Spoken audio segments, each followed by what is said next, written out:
Hai, Assalamualaikum warahmatullahi wabarakatuh. Selamat pagi, siang, malam Bapak Ibu guru hebat di seluruh Indonesia.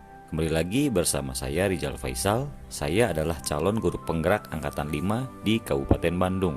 Di sini, saya akan mencoba membuat kesimpulan dan refleksi terkait filosofi pendidikan Ki Hajar Dewantara guna memenuhi tugas modul 1.1.A.8 tentang koneksi antar materi, kesimpulan, dan refleksi.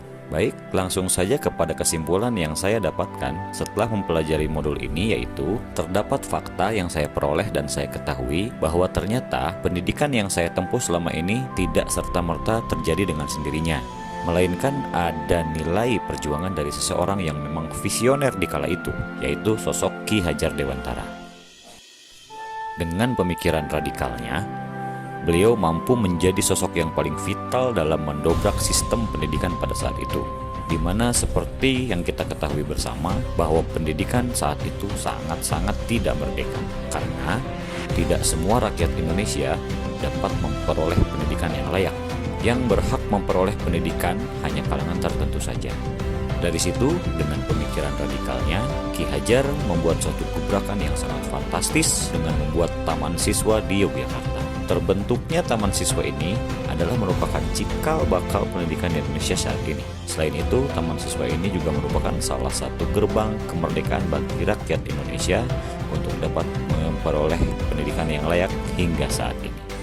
Dari situ terbentuklah sebuah azas, yang mana pada akhirnya disebut dengan azas pendidikan Ki Hajar Dewantara. Ki Hajar Dewantara membedakan kata pendidikan dan pengajaran. Menurut Ki Hajar Dewantara, pengajaran adalah bagian dari pendidikan. Pengajaran merupakan proses pendidikan dalam memberi ilmu untuk kecakapan hidup anak secara lahir dan batin. Sedangkan pendidikan memberi tuntunan kepada segala kebutuhan kodrat yang dimiliki oleh anak agar ia mampu mencapai keselamatan dan kebahagiaan yang setinggi-tingginya, baik sebagai seorang manusia maupun sebagai anggota masyarakat. Dari situlah muncul suatu dasar pendidikan menurut Ki Hajar Dewantara bahwa tujuan dari pendidikan adalah menuntun segala kekuatan kodrat yang dimiliki oleh anak. Berkaitan dengan kata menuntun, dalam hal ini Ki Hajar Dewantara membuat sebuah analogi.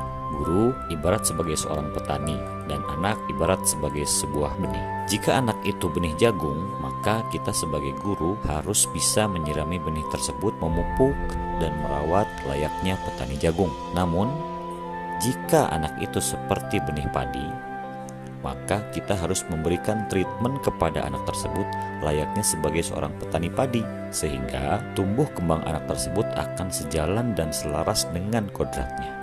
Benih padi tentu tidak bisa diberikan treatment layaknya benih jagung, maupun sebaliknya, benih jagung tidak bisa diberikan treatment layaknya benih padi karena tidak akan berhasil. Maka dari itu, kita sebagai pendidik harus mampu menganalisis karakteristik dari masing-masing peserta didik kita, dan juga kita harus pintar dalam memainkan berbagai peran, baik peran sebagai petani jagung maupun peran sebagai petani padi.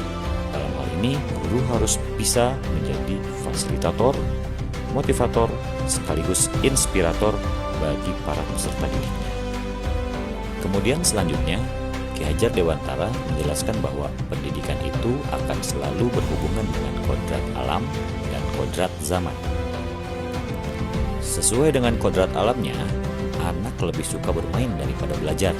Hal ini sesuai dengan apa yang dikatakan oleh Fredrik Froebel, yang merupakan salah satu tokoh pendidikan yang karya dan pemikirannya masih dijadikan acuan bagi dunia pendidikan modern hingga saat ini. Fredrik Froebel mengatakan bahwa bermain adalah cara anak untuk belajar, atau anak belajar dengan berbuat. Lebih lanjut lagi, Vygotsky mengatakan bahwa bermain merupakan sumber perkembangan anak, terutama untuk aspek berpikir. Menurut Vygotsky, anak tidak serta-merta menguasai pengetahuan karena faktor kematangannya, tetapi lebih karena adanya interaksi aktif dalam lingkungannya. Anak adalah individu yang aktif, yang di dalam proses bermain melibatkan diri untuk membangun konsep-konsep yang dibutuhkan. Maka dari itu, dengan bermain, maka pikiran, perasaan, kemauan, dan tenaga atau cipta, rasa, karya, dan karsa akan muncul dan terlatih dengan sendirinya, sehingga anak akan memiliki budi pekerti. Dengan demikian, maka kegiatan pembelajaran melalui pendekatan bermain bisa menjadi salah satu opsi bagi kita sebagai pendidik dalam melaksanakan kegiatan pembelajaran. Selanjutnya, KHD mengatakan bahwa pendidikan harus memperhatikan kodrat zaman. Artinya, cara belajar dan interaksi murid abad ke-21 tentu sangat berbeda dengan para murid di pertengahan dan akhir abad ke-20. Pada zaman itu, guru merupakan sumber informasi satu-satunya dalam proses pembelajaran. Sedangkan sekarang, sekalipun peserta didik berada di daerah yang terpencil, namun masih memiliki akses internet, akan mampu belajar banyak hal dengan mengakses berbagai platform pembelajaran seperti membaca Wikipedia, menonton channel Sekutu Buku, hingga mengambil kelas online. Jadi, sistem pendidikan harus berubah. Tidak lagi memberikan informasi kepada peserta didik sebanyak-banyaknya, tetapi membimbing mereka tentang cara menggunakan akses informasi tersebut agar mereka bisa membedakan informasi mana yang penting atau tidak, dan bagaimana menghubungkan banyak informasi menjadi sebuah nilai yang berguna bagi kehidupan mereka. Dalam hal ini, KHD sudah mengingatkan kepada kita bahwa pengaruh dari luar tetap harus disaring dengan tetap mengutamakan kearifan lokal sosial budaya Indonesia. Artinya, konten pengetahuan yang kita adopsi sejatinya tidak bertentangan dengan nilai-nilai kemanusiaan dan konteks sosial budaya yang ada di Indonesia. Karena kekuatan sosial budaya Indonesia yang beragam dapat menjadi salah satu kekuatan kodrat alam dan kodrat zaman dalam proses pendidikan.